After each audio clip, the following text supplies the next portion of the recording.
गिरिधर मुरलीधर प्रभु श्रीयुत श्री भगवन अघनाशन गोविंद प्रभु करुणानिधि गोपाल तिन सिमरन कर लिखी प्रेमी मुक्ति मार तिन सिमरन कर लिखी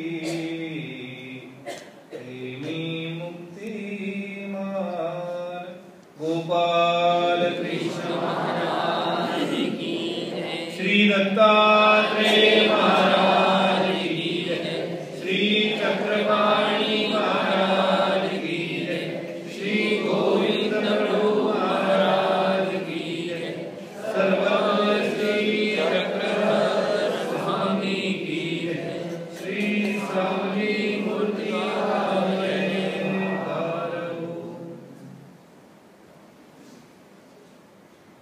सायंकाल के पूजा अवसर में धर्मवार्ता समय पर भगवान का अधिष्ठान अधिष्ठित होता है। जहां भी धर्मवार्ता होती है और पूजा अवसर का समय होता है, वहां सर्वज्ञ श्री चक्र प्रभु जी साधनदाता विराजित होते हैं। यहाँ भी सायंकाल पूजा अवसर के उपलक्ष्य में पूजा के साथ हम धर्मवार्ता श्रवण करने जा रहे हैं। यहाँ अधिष्ठित स्वामी जी को अभिवादन करते हुए, पंचावतारों का स्मरण करते हुए, सावली मूर्ति का जय जयकार करते हुए इस विधि और विधि भावातीत अनुष्ठान को हम सुनने जा रहे हैं। यहाँ उपस्थित सभी संत महंत और वासनिक प्रेमी भक्तों, जीवन में संसार के चक्र में चलते समय हर आदमी को हर समस्या से चलना पड़ता है। कभी खुशी कभी गम, कभी सुख हो या कभी दुख हो, हर अवस्था में आदमी अपना जीवन चलाता है, चलता है। जब कभी सुख की अवस्था होती है तब आदमी की सोच समझ कुछ अलग होती है, जबकि दुख की अवस्था हो तो उसकी सोच समझ कुछ अलग सी होती है।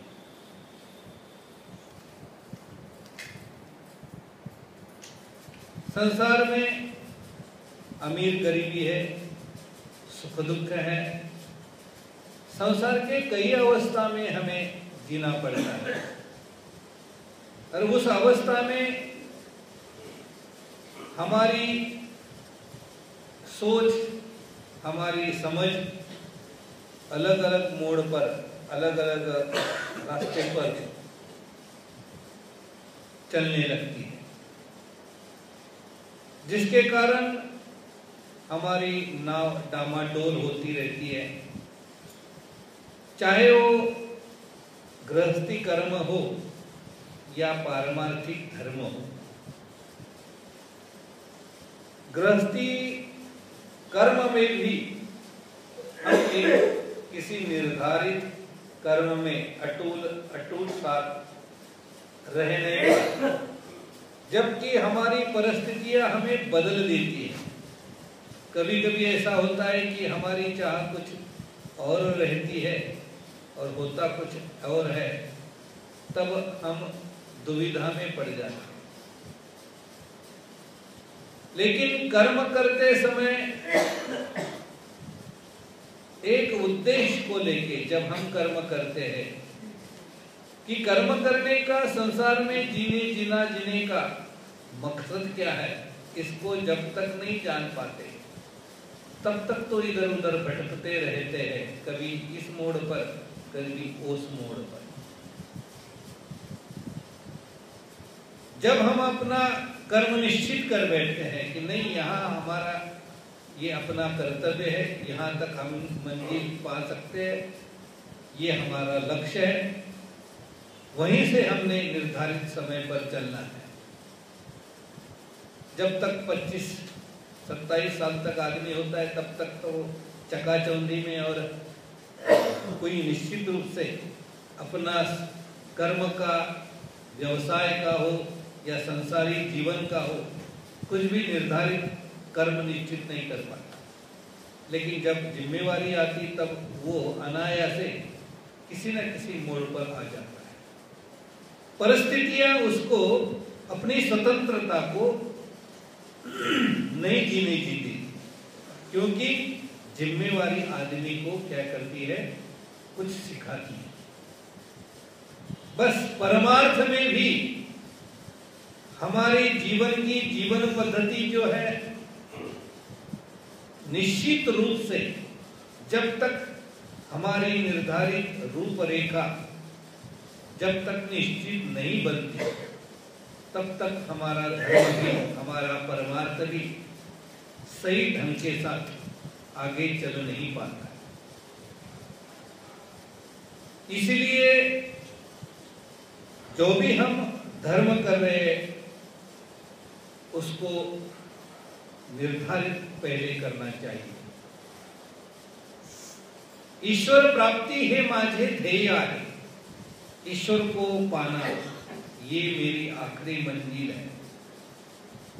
जब तक ये निर्धारित नहीं हो पाता तब तक तो आदमी इधर उधर भटकता रहता है।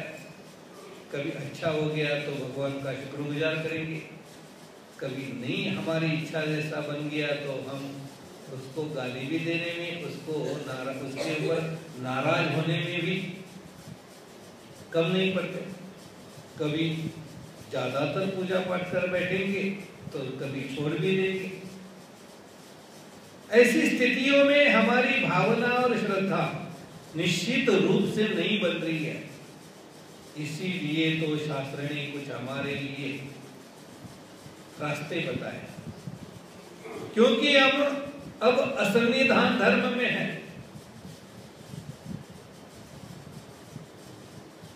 स्वामी जी तो हमारे साथ है नहीं है, स्वामी के बगैर हमें अपना धर्म निभाना है।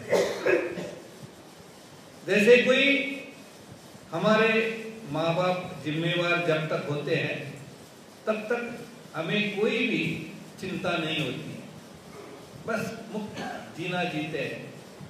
लेकिन जब जिम्मेवारी आती है तो सब आदमी को देखना पड़ता है। वैसे ही इस बात को हमने पहले समझना चाहिए कि ये हमारी जिम्मेवारी है, हमारा ये अब कर्तव्य है, क्योंकि स्वामी जी तो हमारे साथ है नहीं, अभी विद्यमान नहीं है। और ऐसी अविद्यमान स्थिति में उस धर्म को कैसे संभालना चाहिए, कैसे निर्धारित करना चाहिए, इसी का ज्ञान और इसी के बारे में हमें पूरी जानकारी होनी चाहिए।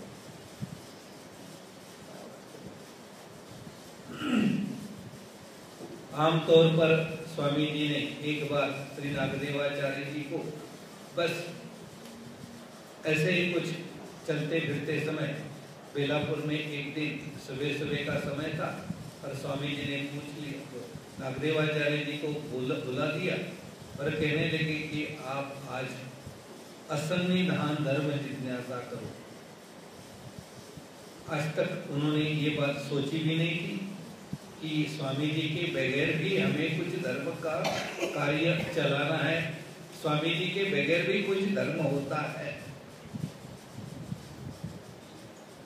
एकाएक ये प्रश्न स्वामी जी ने, आचार्य प्रस्ताव स्वामी जी ने उनके सामने रखा वो गड़बड़ा गए, हड़बड़ा गए। उन्होंने कहा कि ये तो मेरी बस की बात नहीं। उन्होंने अपने कान पर हाथ रख दिए। उन्होंने कहा कि ये क्या सुना रहे हो आज? अभी तक तो हमने ये बात सोची नहीं, समझी नहीं थी।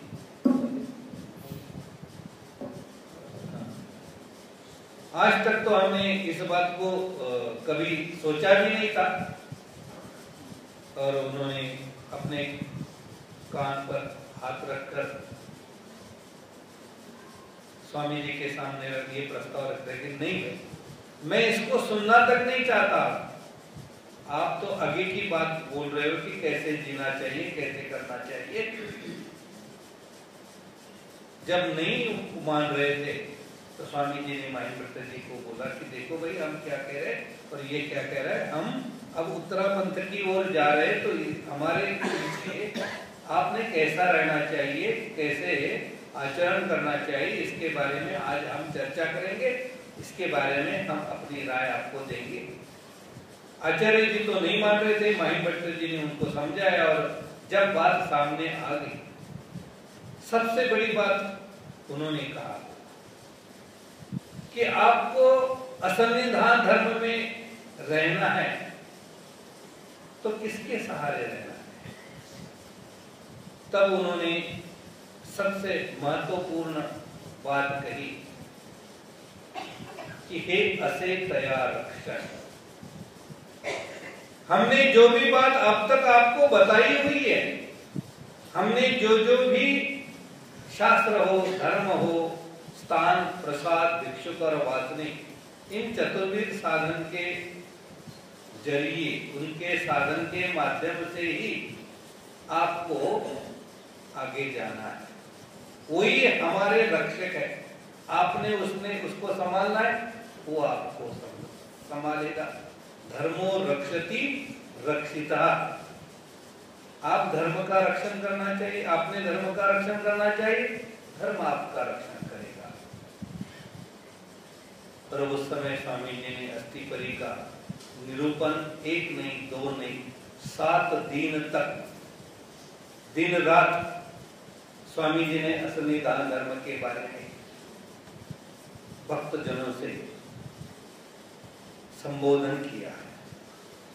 मैं इसलिए आपको ये बात बता रहा हूं कि जय कृष्ण संप्रदाय ही एक ऐसा संप्रदाय है कि परमेश्वर के बगैर ही साधन दाता हमारे सर्वज्ञ श्री चक्र प्रभु जी ने की। ये हमारे लिए एक सुविधा, विशेषता उपलब्ध की है कि स्वामी जाने के पश्चात भी उनको हम पा सकते हैं, जान सकते हैं, उनकी अस्थि परि आचरण करने से वहां तक पहुंच पाए।